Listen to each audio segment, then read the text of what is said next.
बिस्मिल्लाहिर्रहमानिर्रहीम। बच्चों, आज का आपका टॉपिक है operational amplifier as non inverting amplifier. जैसा कि आपको पहले पता है कि ऑपरेशनल एम्पलीफायर जो है उसकी दो इनपुट होती हैं, एक उसकी इन्वर्टिंग इनपुट है और दूसरी उसकी नॉन इन्वर्टिंग इनपुट है। अब हमने सिग्नल जो है उसकी नॉन इन्वर्टिंग इनपुट पे प्रोवाइड करना है। नॉन इन्वर्टिंग उसको इसलिए कहते हैं कि जहाँ पे जो भी सिग्नल आप अप्लाई करते हैं वो एम्पलीफाई तो हो जाता है, लेकिन उसमें फेज डिफरेंस क्रिएट नहीं होता, यानी कि पॉजिटिव जो है वो एम्पलीफाई होकर पॉजिटिव ही एंड रहता है और नेगेटिव जो है वो नेगेटिव ही रहता है, फेज डिफरेंस क्रिएट नहीं होता है, इसलिए इसको नॉन इन्वर्टिंग एंड कहते हैं। और इस तरह का जो एम्पलीफायर जो है, ऑपरेशनल एम्पलीफायर जो एक्ट करता है पॉजिटिव के ऊपर सिग्नल देने से, इसको नॉन इन्वर्टिंग एम्पलीफायर सर्किट जो है वो बोलते हैं। नॉन इन्वर्टिंग एम्पलीफायर सर्किट जो है वो आपके सामने यहाँ पे ये शो किया हुआ है। ये ऑपरेशनल एम्पलीफायर है, पॉजिटिव और नेगेटिव बैटरी इसकी बाइसिंग के लिए रिक्वायर्ड है। ये इसका नेगेटिव एंड है, इन्वर्टिंग एंड, और ये इसका पॉजिटिव एंड है। यहाँ पॉजिटिव एंड पे इन्वर्टिंग नॉन इन्वर्टिंग पे अब हमने इनपुट सिग्नल जो है वो प्रोवाइड किया है। ये रेजिस्टेंस R1 है, इसमें से जो है वो करंट I1 पास होता है। ये बाईपास रेजिस्टेंस है जो कि डिवाइस को बचाने के लिए हमने लगाई होती है एक्सेसिव करंट से। ये रेजिस्टेंस R2 है और इसमें से करंट जो है वो I2 पास होता है। तो सबसे पहले प्रिंसिपल ऑफ वर्चुअल ग्राउंड हम देखते हैं कि प्रिंसिपल ऑफ वर्चुअल ग्राउंड क्या है। तो प्रिंसिपल ऑफ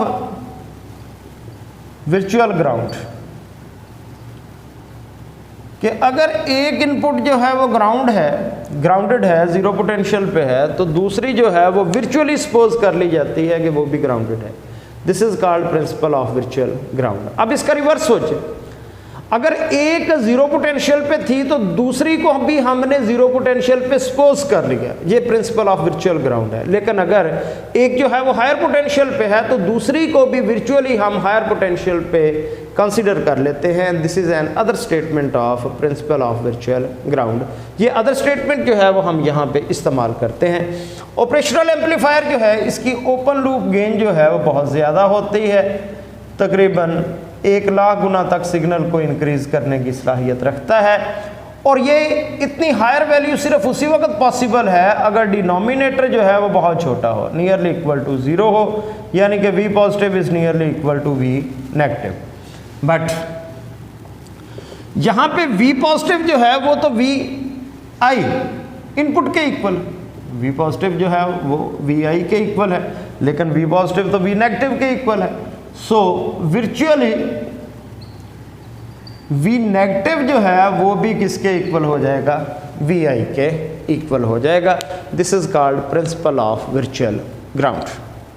अब उसी तरह I1 और I2 फाइंड करेंगे और किरचॉफ रूल से I1 को I2 के इक्वल रख के हम वोल्टेज गेन इसकी निकालेंगे कितनी आती है। सबसे पहले करंट I1 पर निकालते हैं। I1 किसके इक्वल? इस तरफ जो वोल्टेज है वो 0 है क्योंकि ये ग्राउंडेड है, ये V नेगेटिव है, तो ये आ जाएगा difference in potential over resistance. Difference in potential उस तरफ वोल्टेज इसका 0 है, इस तरफ V नेगेटिव है ओवर R1, और V नेगेटिव को हमने कहा है किसके इक्वल है? VI के, तो I1 आ गया माइनस VI ओवर R1। अब I2 फाइंड करते। I2 किसके equal? Difference in voltage over resistance. इस तरफ वोल्टेज जो है वो नेगेटिव है, इस तरफ आउट है, तो ये आ गया negative minus out over R2।